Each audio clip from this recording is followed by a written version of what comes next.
another episode of MMT Mondays. Before we get going, if you haven't checked out our last week's episode covering a federal job guarantee and the myths of inflation, make sure to check it out and all of our other content at realprogressives.org. We are quickly approaching the one-year anniversary of the coronavirus pandemic.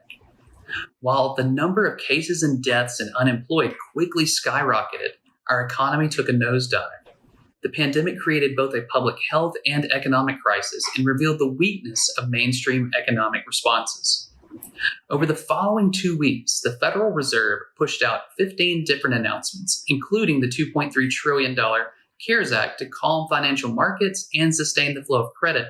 While the spending tremendously benefited big business and Wall Street, it left much to be desired for everyday Americans. Overall, the Fed realized that an aggressive response built more confidence than a timid conservative approach.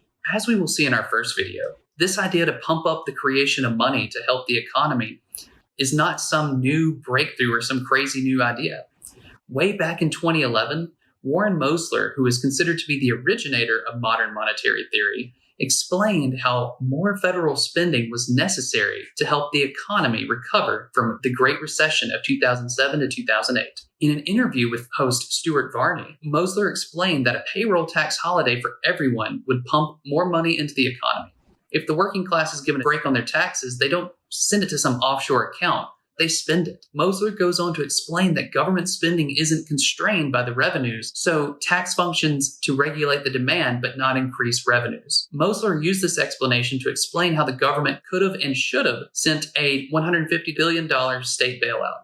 Note the similarities to the issues states faced over this past year regarding the need for a federal bailout due to the loss of revenues. Influential Nobel laureate Paul Krugman says, and we've been reporting this all week, he says, we need to keep on spending a lot more money to get this economy working.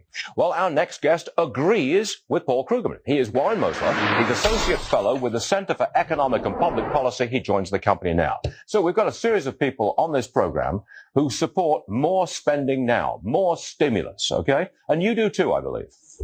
My lead proposal is a full payroll tax holiday for the government to stop taking FICA taxes out of everyone's paycheck. Well, let me start with... Wait, hold on. Okay. You want more spending in whatever form it comes. Net spending. Net new spending. And you want a payroll holiday. Yes. That payroll would be Social Security taxes, FICA. Yes. You want a holiday for everybody? Yes. Okay, so Employers that immediately pumps money into the economy. It's the federal government stops taking it out of people's paychecks, people working for a living. But that is different from a whole new stimulus plan where we extend unemployment benefits or where we bail out the states. That's different. The difference is largely political. Now, let me lead with one statement. Okay. I'm going to appeal back to your LSE days. Oh, you've Googled me, haven't you? Okay, go ahead. Well done. The money in banking with Professor Goodhart. Yeah. Were you there? I sat in on one of your classes. Yes. Ladies and gentlemen, our guest is Warren Mosler, and he's referring to the London School of Economics, where I did attend, along with Mick Jagger, by the way, ladies and gentlemen. So, make your point, sir. For the U.S. government spending is not operationally constrained by revenues.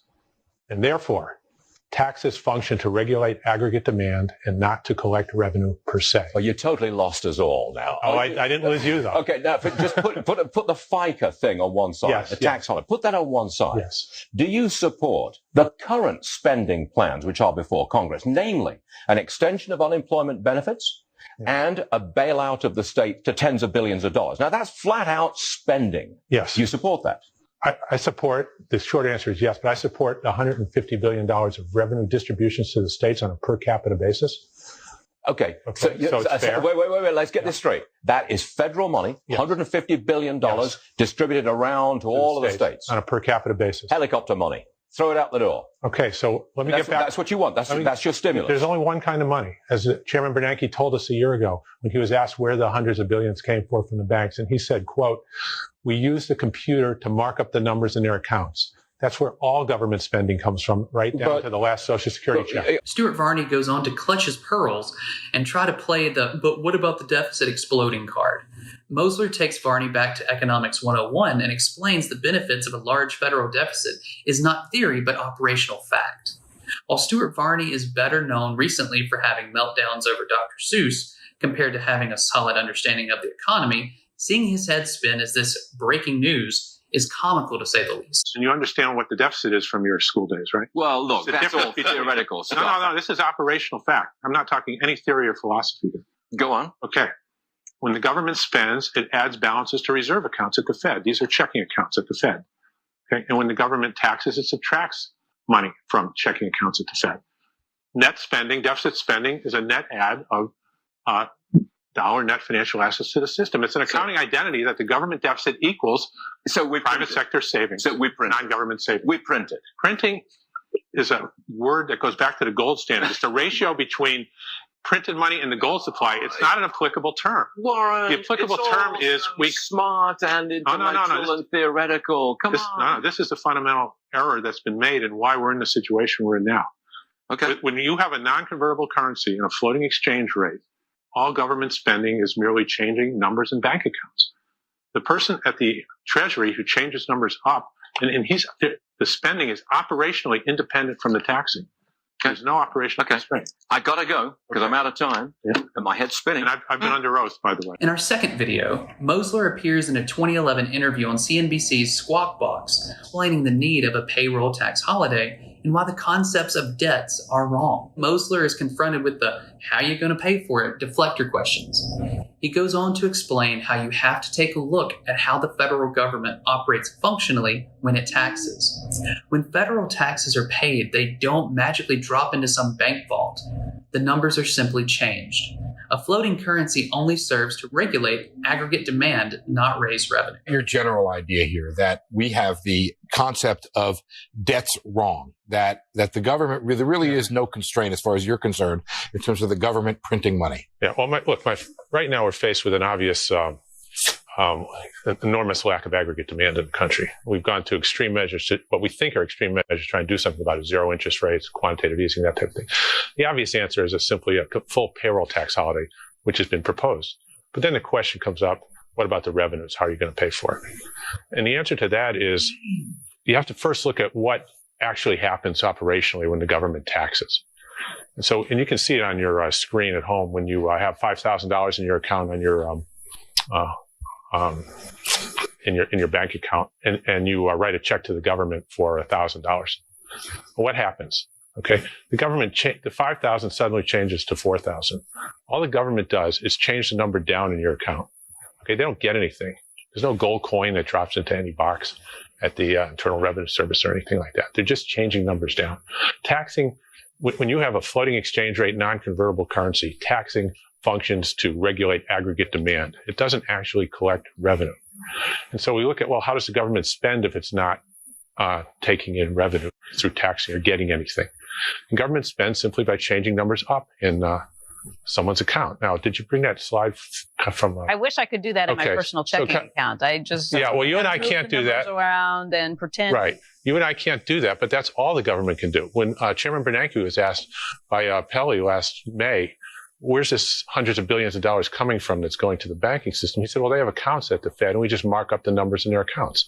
And that's exactly how all government spending is done. There's no distinction between them. But doesn't that catch up with you at some point? I mean, can't you get away with that for a length of time? But at some point, David, don't you think it catches up? Look, I think that the real problem is that, and I think what Warren's trying to say to a certain extent is that you need to create incentives to have people go out and produce more and hire more and do more. In this TikTok, I spell out the hypocrisies in the whole "how you going to pay for it" argument. What is something you found out late in life that you should have known earlier but you just didn't? How to respond to neoliberals when they say, "How you going to pay for it?" or "What about the deficit?" Oh, that's not so much. So?